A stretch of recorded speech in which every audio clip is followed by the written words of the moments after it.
Hey, what's going on, guys?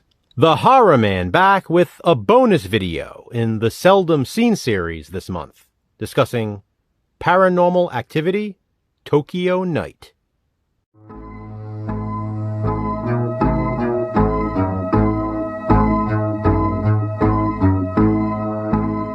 Originally, Jason and I were going to cover Paranormal Activity, Tokyo Night next month in the Seldom Scene series. But there are two other Seldom Scene films that we found were better suited for March. Because of that, we decided to move this one up. Paranormal Activity, Tokyo Night is the third film in the Paranormal Activity franchise. You'll be seeing it in my Franchise Frenzy Part 3's video next month. This was initially supposed to be Paranormal Activity 2, Tokyo Night, and is still known as that on some releases. It was meant to be the Japanese follow-up to the first US Paranormal Activity. However, this one ended up being released a month too late, in November 2010. In October 2010, a month prior, the US Paranormal Activity 2 was released. That's why Paranormal Activity Tokyo Nights is technically Part 3 in the franchise, based on release order. While that's certainly important when it comes to Franchise Frenzy, in regards to the Seldom Scene series, it doesn't matter. Regardless of when Paranormal Activity Tokyo Night was released, hardly anybody talks about it, and many don't even know it exists. Jason and I have now watched it twice. Once for our Franchise Frenzy ranking, because we try to get those done early, and a second time in preparation for this video. If you're a fan of the other Paranormal Activity movies, chances are you'll love Tokyo Night. In my opinion, this is the scariest entry in the series. A young woman returns home to Japan after vacationing in the United States. While there, she was involved in a car accident and broke both of her legs. Now, with her father away on a business trip, she is left under the care of her brother. He recently got a new camera and films everything. Of course, that's necessary, considering this is a found footage film.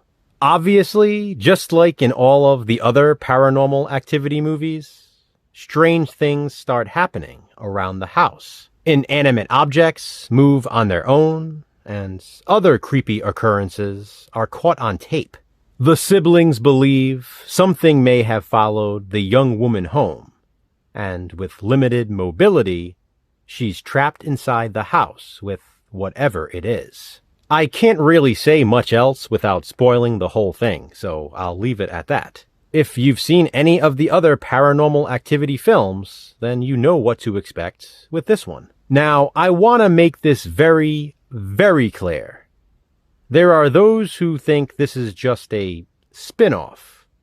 That's not true. This is not a side story or side sequel, as someone stated on IMDb. That's not accurate. Like I said, this was originally going to be the Japanese Paranormal Activity sequel. It was written as a direct follow-up to Paranormal Activity, and it directly connects. If someone were to watch and pay attention to Tokyo Night, there is absolutely no denying it. Again, I can't say much more without spoiling it. The revelation of the connection is a pretty big twist, and the first time we watched it, Jason and I were stunned. I know a lot of people find this franchise to be slow, but it's definitely worth the build-up. I truly do think some of the creepiest moments in the entire franchise occur in Tokyo Night. The last half hour or so is non-stop scary. That's not to say creepy things don't happen earlier in the film, but those last 30 minutes are pretty intense. I really like the characters, and I love the Tokyo setting. I actually think this sequel does certain things better than some of the others. This movie is definitely worth seeking out if you're a fan of the franchise. As for where it ranks against other Part 3s in horror franchises, well, you'll find out next month during Franchise Frenzy. Until then, though, don't forget to check out Jason's video to hear his thoughts on Paranormal Activity Tokyo Night. You may not have known it existed, but now you do. So hopefully, you'll watch it too. Have you seen Paranormal Activity Tokyo Night? If so, what do you think of it? Comment below and let me know.